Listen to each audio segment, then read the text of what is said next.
Malika and Dr. Spotswood. This is Jamie. Thank you so much for having me on your podcast. My question is, how can you tell if online communication is genuine or authentic if you can't see some of the cues that you might see in in-person or face-to-face interactions? Jamie's asking about those nonverbal cues being filtered out in online communications. What do you think? Well, I think to start off, there's a fallacy in assuming that nonverbal cues actually help you determine the veracity of another person's statement. This is often, people often have these fallacies or false thoughts because a lot of media and popular culture makes us think if they're shifty, if they don't look you in the eye, et cetera, then there's a likelihood that you're being duped or someone's being duplicitous. And that's just not the case. People can look you dead in the eye and be lying straight to your face. They can be lying and natural.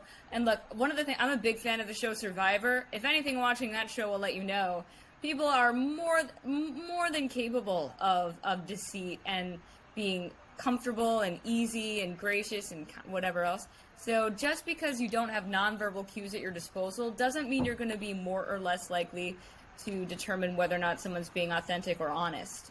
If anything, what will help you more often than not is when you have verbal information that you can verify with other information to give you sense whether or not something is true or not. So for example, and this is one of the best things about the internet, someone can post something that's so false and someone can go right back like, nope, fact check, don't think so. So nonverbal cues are not a direct way to determine the authenticity or honesty of another person's statements.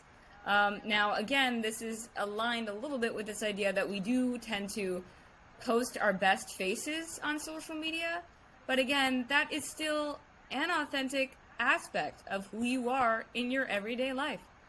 I mean, this is very different from like people making fake accounts, but for the most part, people don't do a whole lot of that, but most of us don't have the time or energy. I can barely keep up with my own social media. I can't imagine also keeping up like fake accounts. So most of the time you don't really have to be worried about that. So don't worry. And most people are honest most of the time anyway. It's just adaptive. There's this great book by Professor Timothy Levine called Duped that goes into all about the more, not just like online, but for the most part offline deception research and the model that he's put together, or truth default theory, and